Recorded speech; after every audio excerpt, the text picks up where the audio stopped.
ये जो सड़कों पर खामोशी थी अब सवाल बन गई है। जेनजी की खामोश पीढ़ी आज मशाल बन गई है। जो कुर्सी को ही राष्ट्र समझ बैठे थे सालों से, रवि की आवाज और बॉलिन की चाल बन गई है। मतलब यार, आज नेपाल की राजनीति में जो भूकंप आया है ना, उसकी रेक्टर स्केल पर सुई टूट चुकी है। जी हां दोस्तों, जैसे ही रवि लामिछाने और बालिन शाह एक साथ हुए और इधर पूरा पुराना सिस्टम कह रहा है, अरे भैया ये क्या हो गया।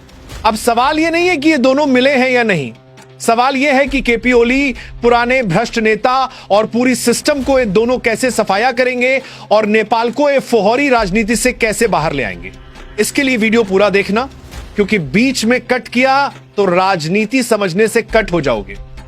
अब नेपाल के राजनीति में एक तरफ है रवि लामिछाने, जो सिस्टम के अंदर घुसकर सिस्टम को हिलाने वाला आदमी, और दूसरी तरफ है बालिन शाह, जो सिस्टम के बाहर से सीधा डोजर चलाने वाला बंदा।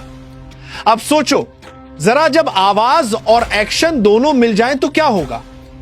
इसीलिए दोस्तों, ये गठजोड़ छोटा नहीं है, ये डेंजर कॉम्बिनेशन है। इस पर एक शायर याद आ गया कि ये गठबंधन नहीं, सिस्टम पर वार है। पुरानी राजनीति का ये आखिरी इम्तिहान है। जो कहते थे युवा सिर्फ ट्रेंड है, आज वही ट्रेंड उनके लिए तूफान है। जब आज सुबह सुबह ये दोनों ने एकता किए तो पुराने पार्टी और उनके नेताओं की हालत बाहर से हंसी, अंदर से टेंशन है।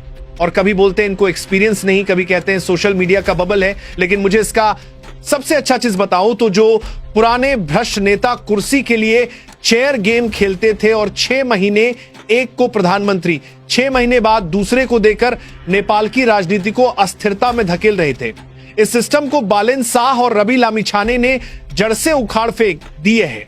अगर रवि लामिछाने और बालिन शाह की पार्टी इस चुनाव पर 2/3 बहुमत से जीत जाती है तो आपको नेपाल में स्थिर सरकार देखने को मिलेगा और देश बुलेट ट्रेन से भी फास्ट विकास होगा। अब नेपाल को बचाना है या वही पहले की तरह बिगाड़ने, सब नेपाली जनता के हाथों में है। और जाते जाते एक ही चीज कहना चाहूंगा कि अगर अभी भी नेपाली जनता सचेत नहीं हुए तो यह देश कभी नहीं बदलेगा।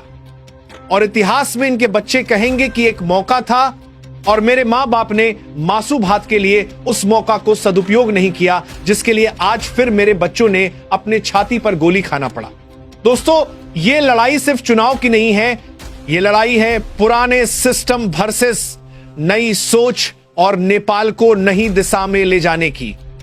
इसलिए इस बार आप जो वोट डालने वाले हो, वो वोट आपके और आपके भविष्य में होने वाले बच्चों की नसीब लिखेगा कि आपके बच्चे देश में जागीर खाएंगे या तो फिर सरकार की हाथों से गोली। इसलिए सोच समझकर वोट डाल। धन्यवाद। जय नेपाल,